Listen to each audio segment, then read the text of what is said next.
I'm wearing a wire. Yeah. Okay, do you get that, guys?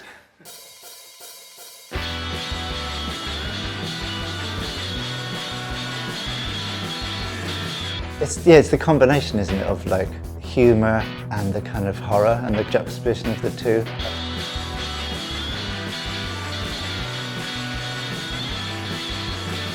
It's grotesque and sort of Baconesque, but it's also kind of colourful and fun, and yeah, it's like cartoon violence.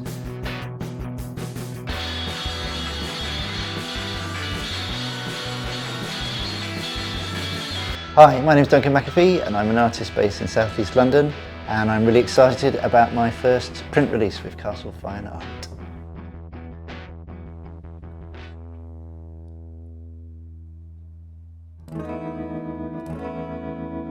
So I'm really interested in the line between kind of fine art and cartooning.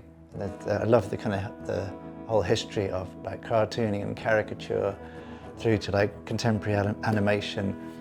I don't know, I grew up watching Ren and Stimpy and stuff like that and discovered Ralph Bakshi. And then I sort of channel this through my art education and have this kind of art historical lineage that goes from Picasso through Francis Bacon to George Condo, and like, yeah, see myself jamming all those things together, but like drawing on bits of like Willem de Kooning and Sue Williams' paintings and that kind of figurative abstraction. Yeah, and film. I'm wearing a t-shirt here, which there are points for people who can identify where that's from. And just recently discovered the 1987, I think it was, film Street Trash, which is just nuts. But yeah, I imagine, I just look at it, there are people kind of exploding in like bright colours and dissolving into a toilet and stuff like that. And it's mad and wonderful, and yeah, it's kind of a similar sense that I kind of want people to get from my work, I think.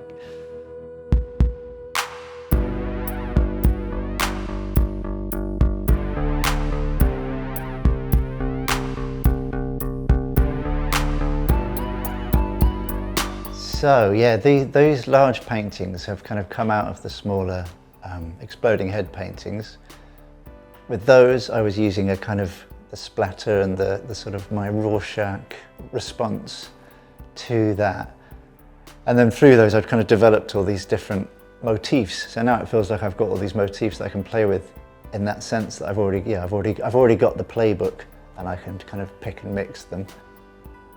So the process is more about doing intentional things, coming up with a vague composition and then throwing stuff at it and spoiling it, and then going back in and rescuing it and back and forth. So that side of things, this remains the same.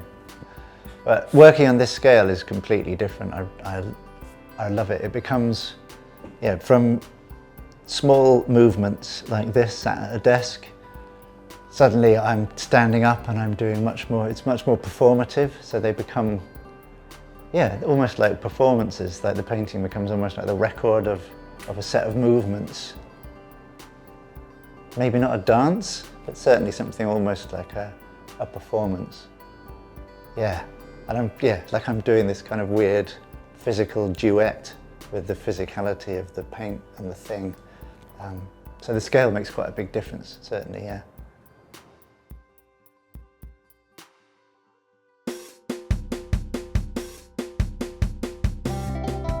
Well, the titles tend to come after the painting's finished. They're usually quite improvised.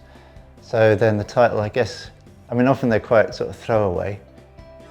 Yeah, like chatter, I was just thinking about the teeth and this kind of like teeth gritting, chattering, like a sort of anxious thing. So we're trying to kind of, communicate something about that. And the kerfuffle pieces, I mean, I like kerfuffle because it's such an innocent word. It's like something your granny would have said. But a kerfuffle, like a kerfuffle is like a mass of nonsense. Again, yeah, so it feels like that's a good word for where we are. Kerfuffle, we're living in a kerfuffle. So kerfuffle that's when, I sort of first introduced this sort of pipe work. There's some other elements in there. like I'm not a polemic artist, but there are elements where I'm kind of like, I'm thinking about myself. I was a stay-at-home dad for a long time, and I did a lot of DIY, and I have a very different relationship with my house to, say, my wife, who chooses all the sort of fittings and stuff. So I think she experiences the house as a sort of surface, whereas I feel like I've had all the floors up, I know where all the pipes are, and there's this kind of anxiety that's embedded in that. So like, I'm walking around and I can like almost sense the, the water running under the floor, and thinking at any point that could just break and start leaking out. And so there's a bit of that. Yeah, and a bit of sort of thinking myself as a domestic man as well, like a kind of non-traditional male figure. So thinking about masculinity. I'm not a normal guy. I don't like football. I hate football. I think it's boring as hell. I love growing flowers and fruit and vegetables. I was a primary carer.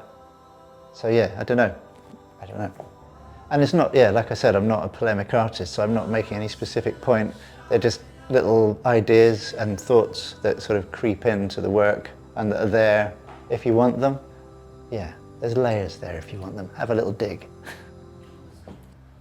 Yeah, I mean, I hope people relate to the work. I've had some lovely experiences recently with people emailing me and getting in touch, saying, that particularly one person who was like, I don't usually look at art, I'm not really interested in art, and then something about my work just hit them, and they ended up buying a piece and sent me a picture of it hung up in their home.